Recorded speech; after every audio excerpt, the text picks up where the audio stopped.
अच्छा जी, जो इंडिया में हम अक्सर कहते हैं कि इंडिया में आपकी जो एक ये एक एनवायरनमेंट होता है जिससे सिग्नल जाता है आपकी पॉलिटिशियन से, चाहे वो डायरेक्टली खुद एक्सप्लिसिटली ना भी कहीं इंप्लाई करें, जैसे ट्रंप ने किया था कि सारे चढ़ जोड़ो कांग्रेस की बिल्डिंग पे, कैपिटल हिल पे चढ़ दौड़ो। तो उसका नतीजा, उसने लिटरली नहीं कहा था कि घुस जाओ उसके ऊपर, लेकिन लोगों को सिग्नल मिल गया, उन्होंने वो चढ़ दौड़े। और इसी तरह हमें इंडिया में राइजिंग हिंदुत्व जो है उसकी वजह से हम देखते हैं कि एक सिग्नल आ रहा है। तो ये बहुत सारे लोग हमें कहते हैं नहीं नहीं सिर्फ मोमिनीन्स ऐसे हैं, और हम कहते हैं नहीं मोमिनीन्स नहीं, आपके ये रवैये जो है हर लोगों की तरफ है। जब हम कास्ट सिस्टम के ऊपर बात करते हैं तब कहते हैं कोई कोई कास्ट सिस्टम अब नहीं है। तो ये खबर गुजरी कि एक दलित लड़के को, दलित लड़कों को बेचारों को बांध के, उनके हाथ बांध के उनको 4 किलोमीटर तक उनको घुमाया गया, दलित लड़कों को।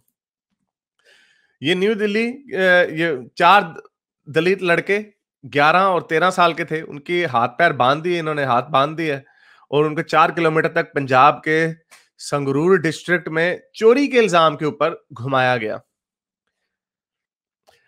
लेकिन बहरहाल सरदार धूरी सदर पुलिस ने इसको जिन 4 लोगों को अरेस्ट कर लिया, और जो लड़कों की फैमिलीज थी उन्होंने भी चाइल्ड राइट्स कमीशन के साथ पिटीशन दायर कर दिया है। हुआ कुछ यूं कि सरपंच, ये अभी पंजाब में मुझे नहीं पता था, खापिस को कहते हैं, पंचायत कहते हैं, ये मुझे नहीं पता था इतना बड़ा इनका मसला है पंजाब में। मैं पहले समझता था सिखों का ही है, फिर मैंने कहा अच्छा ये सिंह हिंदू भी हैं इसमें बीच में। तो इसमें एक ही सिंह जी थे, सरपंच गुरनाम सिंह जी ने कहा कि ये लड़के जो थे इनकी जो कलाइयां हैं ये पहले से बंधी हुई थी, हमने नहीं की। अब जब उनको डर लगा, ये खबरों में आ गया, तब अब बेचारों ने कहा ओ ये क्या हो गया, तो आप डर गए हैं। तो इन्होंने कहा कि हमने तो बल्कि उनको बचाया है, हमने इनको सिर्फ बेचारों को पैदल चला के जलील करके हमने इनको बचाया है, वरना इनको लोगों ने मार डालना था।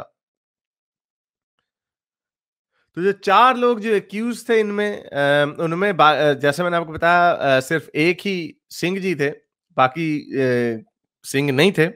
अब मुझे नहीं पता ये हिंदू हैं क्या है, मैं ओवरऑल मैं सिर्फ एक ये पंचायती सिस्टम की बात कर रहा हूं कि जब अगर आपने एक, और ये ट्रेडिशनलिज्म है कि लोगों को ट्रेडिशन से प्यार होता है, और स्पेशली इंडिया में भी बड़ा लोगों को ट्रेडिशन से प्यार, हमारी 50,000 साल पुरानी तारीख परंपरा, तो ये तो वो।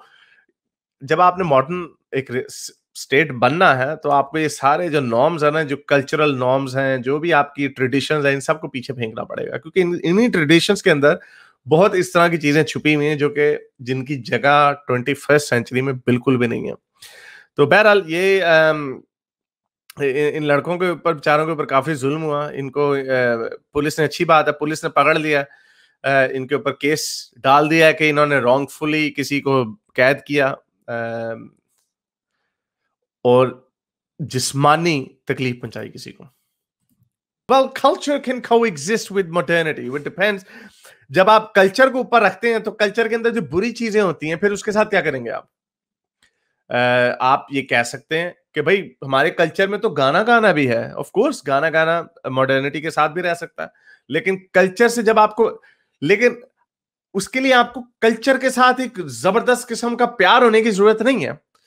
क्योंकि मुझे कोई पाकिस्तान के कल्चर में अगर कोई चीज अच्छी लगती है, मैं कल्चर का कोई ओ हो जी वी मस्ट प्रिजर्व, मैं उस तरह का बंदा नहीं हूं। लेकिन जो अच्छी चीजें हैं उनको अच्छा रहने दो, उससे कोई फर्क नहीं पड़ता।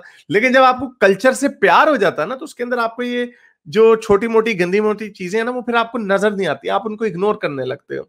जैसे भी पिछले हफ्ते की खबर शेयर की थी, खाप पंचायत ने कहा कि हम बॉयकॉट करते हैं जीन्स का, शॉर्ट्स का। क्यों?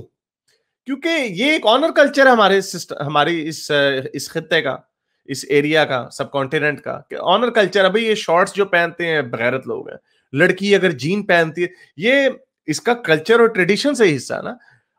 चूंकि मुझे कल्चर और ट्रेडिशन से कोई खास लगाव नहीं है, इसलिए मैं उसको एकदम से इधर कर दूंगा। लेकिन वो लोग क्यों नहीं कर सकते इसको उधर? वो कहते हैं नहीं नहीं हमारे कुछ ख्यालात हैं, we have to preserve them. मेरे इस नेक काम को जारी रखने के लिए मुझे पेपैल या पेट्रियन पे जरूर सपोर्ट कीजिए। ताकि मैं अपना पैगाम ज्यादा से ज्यादा लोगों तक पहुंचा सकूं।